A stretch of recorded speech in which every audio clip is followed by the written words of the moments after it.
Hi friends, welcome back to my channel. ನಾನು ನನ್ನ friend ಮನೆಗೆ ಹೋಗಿದ್ದೆ. ಅಂದರೆ ಅವಳು ಅಲ್ಲಿ ಮನೇಲಿ ಯಾರೂ ಇರಲಿಲ್ಲ ಅಂತ ಹೇಳ್ಬಿಟ್ಟು RCC ಇತ್ತು ಅವ್ರದ್ದು. ಅಂದರೆ ಈಗ ಮನೆ ಇರೋ ಮನೆಯೇ ಸ್ವಲ್ಪ ಆಲ್ಟರ್ನೇಟ್ ಮಾಡ್ತಾಯಿದ್ದಾರೆ. ಸೊ ಬಾರೆ ಒಂದು ಸ್ವಲ್ಪ ಹೆಲ್ಪ್ ಮಾಡಿಕೊಡಂತೆ ಅಂತೇಳಿ ಕರೆದಿದ್ಲು. ಸೊ ಹೋಗಿದ್ದೆ. ಹಾಗೆ ಅಲ್ವಾ ಫ್ರೆಂಡ್ಸಿಗಾಗದೆ ಮತ್ತು ಯಾರಿಗಾಗ್ತಾರೆ ಹೇಳಿ. ಯಾವುದೇ ಒಂದು ಕಷ್ಟದಲ್ಲಾಗಿರ್ಬೋದು, ಏನರಲ್ಲಾಗೋದು ಫ್ರೆಂಡ್ಸೇ ಮೇನಾಗಿ ಬರೋದು ಅಂತಲೇ ಹೇಳ್ಬೋದು. ಸಂಬಂಧಗಳಿಗಿಂತ ಫ್ರೆಂಡ್ಸೇ ಹೆಚ್ಚು ಅಂತ ಹೇಳಲಿಕ್ಕೆ ಇಷ್ಟಪಡ್ತೀನಿ ನಾನು ಆ್ಯಕ್ಚುಲಿ. ಅದಾದಮೇಲೆ ಹಾಗೆ ಹೋಗಿದ್ವಿ. ಸಂಬಂಧದಲ್ಲೂ ಹೆಲ್ಪ್ ಮಾಡ್ತಾರೆ ಮಾಡೋರು ಕೆಲವರು ಗೊತ್ತಿರುತ್ತಲ್ಲ, ಎಲ್ರಿಗೂ ಗೊತ್ತಿರುತ್ತೆ. ಅದೇ ನಾವು ಹೇಳಬೇಕಾಗಿದ್ದೇನಿಲ್ಲ. ಸೊ ಹಾಗೆ ಬಂದಿದ್ದೆ. ಅವಳು ಸ್ವಲ್ಪ ಟೊಮೊಟೊ ಆನಿಯನ್ ಎಲ್ಲ ಹೆಚ್ಚಿಟ್ಕೊಂಡಿದ್ಲು ಮುಂಚೆನೇ.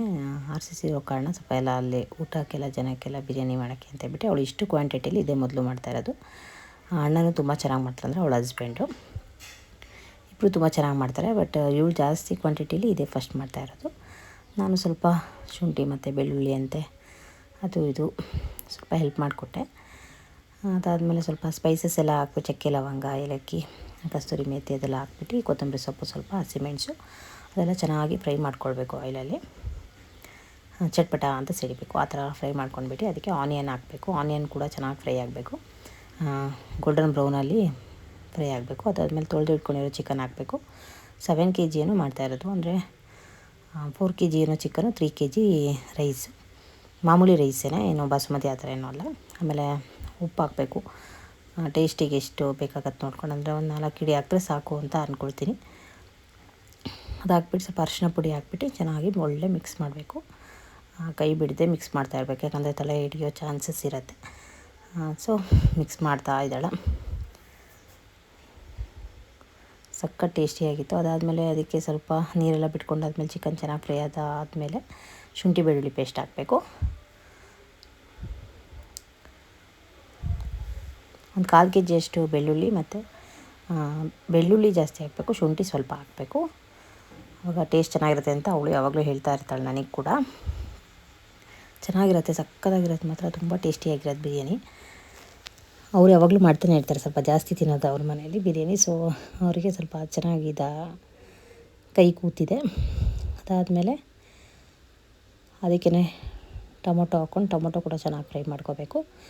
ಫ್ರೈ ಆಗ್ತಾಯಿದೆ ನೋಡ್ತಾ ಇರ್ಬೋದು. ಆಮೇಲೆ ಖಾರದ ಪುಡಿ, ಧನಿಯಾದ ಪುಡಿ ಎರಡನ್ನೂ ಹಾಕಬೇಕು. ಅದು ಹಾಕ್ಬಿಟ್ಲು ಮುಂಚೆ ಅವಳು, ಸೊ ತೋರ್ಸೋಕ್ಕಾಗಲಿಲ್ಲ ನನಗೆ. ಅದು ಹಾಕ್ಬಿಟ್ಟು ಸೈಡಿಂದ ಚೆನ್ನಾಗಿ ಮಿಕ್ಸ್ ಮಾಡಬೇಕು. ಅದಾದಮೇಲೆ ನೀರು ಅಕ್ಕಿಗೆ 2 ಭಾಗದಷ್ಟು ಹಾಕಬೇಕು. ನೀರು ಹಾಕಿಬಿಟ್ಟು ಸ್ವಲ್ಪ ಕೊತ್ತಂಬರಿ ಸೊಪ್ಪು ಹಾಕ್ಬಿಟ್ಟು ಚೆನ್ನಾಗಿ ಕುದೀತಾ ಇರಬೇಕು. ಚಿಕನು ಚೆನ್ನಾಗಿ ಸಾಫ್ಟಾಗಿ ಬೆಂದಿರತ್ತೆ. ಈ ಥರ ಕುದಿಯುವಾಗ ನಾವು ಅಂದರೆ ಅಕ್ಕಿನ ತೊಳೆದ್ಬಿಟ್ಟು ನೆನೆಸಿಟ್ಕೊಳ್ತಾಳೆ ಅವಳು. ಅದು ಅಕ್ಕಿನೂ ಕೂಡ ಚೆನ್ನಾಗಿ ಕುದಿ ಬರಬೇಕು. ಆವಾಗ ಅಕ್ಕಿ ನೆನೆಸಿಟ್ಕೊಂಡಿರ್ತಾಳಲ್ಲ, ತೊಳೆದ್ಬಿಟ್ಟು ಚೆನ್ನಾಗಿ ವಾಶ್ ಮಾಡಿಬಿಟ್ಟು ಸ್ವಲ್ಪ ನೆನೆಸಿಟ್ಕೊಂಡಿದ್ರೆ ಸಾಕು. ಅಕ್ಕಿನೆಲ್ಲ ಹಾಕ್ತಾಯಿದ್ದಾಳೆ. ಆಯಿಲು 1 ಲೀಟರ್ ಹಾಕಿದ್ಲು, ಸರಿಯಾಗಿತ್ತು ಆಯಿಲು. ಅಂದರೆ ಇಷ್ಟು ಕ್ವಾಂಟಿಟಿಗೆ ಅಷ್ಟು ಆಯಿಲ್ ಸರಿಯಾಗಿತ್ತು. ಅದಾದಮೇಲೆ ಚೆನ್ನಾಗಿ ಅಕ್ಕಿನೆಲ್ಲ ಹಾಕ್ಬಿಟ್ಟು ಒಂದೊಳ್ಳೆ ಮಿಕ್ಸ್ ಮಾಡಬೇಕು. ಹಾಗೆ ಸ್ವಲ್ಪ ಸಣ್ಣ ಉರಿನಲ್ಲಿ ಮಾಡಬೇಕು. ಲಾಸ್ಟ್ ಸ್ವಲ್ಪ ಫಸ್ಟಿಗೆ ದೊಡ್ಡ ಉರಿ, ಆಮೇಲೆ ಸಣ್ಣ ಉರಿಯಲ್ಲಿ ಇದು ಮಾಡಬೇಕು. ಅವಳು ಬಿರಿಯಾನಿ ಮಾಡ್ತಾಯಿದ್ಲು, ನಾನು ಅಷ್ಟೊತ್ತಿಗೆ ಮೊಸರು ಬಜ್ಜಿಗೆಲ್ಲ ಹೆಚ್ಕೊಳ್ತಾ ಇದ್ದೆ. ನೋಡ್ತಾ ಫೈನಲಿ ಬಿರಿಯಾನಿ ರೆಡಿಯಾಗಿದೆ. ಸಖತ್ ಟೇಸ್ಟಿಯಾಗಿತ್ತು, ಸೂಪರಾಗಿತ್ತು ಅಂತಲೇ ಹೇಳ್ಬೋದು.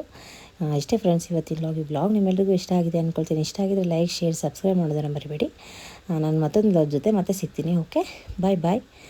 ಈ ನಾಯಿ ಕೂಡ ಅವ್ರ ಮನೇಲಿ ಬಿರಿಯಾನಿ ಅಥವಾ ನಾನ್ ವೆಜ್ ಏನಾದರೂ ಮಾಡಿದಾಗ ಬರುತ್ತೆ ಅಂತ ಹೇಳ್ತಾಯಿದ್ಲು. ಈ ನಾಯಿ ನೇಮ್ ಬಂದುಬಿಟ್ಟು ಮುದೋಳ್ ನಾಯಿ.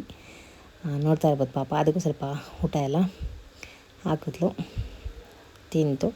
ಆಮೇಲೆ ಅವರೆಲ್ಲ ತಿನ್ಕೊಂಡಾಮೇಲೆ ನಾವು ತಿನ್ಕೊಂಡು ಸ್ವಲ್ಪ ಸ್ಕೂಲಿಗೆ ಹೋಗಬೇಕಿತ್ತು. ನನ್ನ ಮಗನ ಸ್ಕೂಲು ನನ್ನ ಫ್ರೆಂಡ್ ಮನೆಯಿಂದ ನಿಯರ್ ವಾಕೇಬಲ್ ಡಿಸ್ಟೆನ್ಸು. ಸೊ ಹಾಗೆ ಹೋಗಿದ್ವಿ. ಯೂನಿಫಾರ್ಮ್ ಎಲ್ಲ ತೊಗೋಬೇಕಿತ್ತು ಅವ್ರ ಮಗನಿಗೆ ಅಂತ ಹೇಳ್ತಾಯಿದ್ಲು. ನನ್ನ ಮಗ ನನ್ನ ನೋಡಿದ ತಕ್ಷಣ ಹಾಗೆ ಓಡಿ ಬಂದ. ಅವನಿಗೆ ಸಿಕ್ಕಾಪಟ್ಟೆ ಖುಷಿಯಾಗಿಬಿಡ್ತು. ಅದಾದಮೇಲೆ ನಾವು ಕೋಟಿ ಮೂವಿ ಕೂಡ ಹೋಗಿದ್ವಿ. ಅದ್ರ ಮಾರನೇ ದಿನದ ವ್ಲಾಗ್ ಇದು. ಚೆನ್ನಾಗಿತ್ತು ಮೂವಿ, ನೋಡ್ಬೋದು. ತುಂಬ ಏನೋ ಆಸಮ್ ಅಂತ ಹೇಳೋಕ್ಕಾಗಲ್ಲ, ನಾಟ್ ಬ್ಯಾಡ್ ಅಂತ ಹೇಳ್ಬೋದು ಅಷ್ಟೇ. ತುಂಬ ಕೆಟ್ಟದಾಗೇನೂ ಇರಲಿಲ್ಲ, ಚೆನ್ನಾಗಿತ್ತು. ನೋಡ್ಕೊಂಡು ಬಂದ್ವಿ. ನಾನು ಮತ್ತು ನನ್ನ ಹಸ್ಬೆಂಡ್ ಇಬ್ಬರು ಹೋಗಿದ್ವಿ. ತುಂಬ ದಿನ ಆಯಿತು, ಆಫ್ಟರ್ ಲಾಂಗ್ ಟೈಮ್ ಅಂತ ಹೇಳ್ಬಿಟ್ಟು ಹೋಗಿದ್ವಿ. ಹಾಗೆಯೇ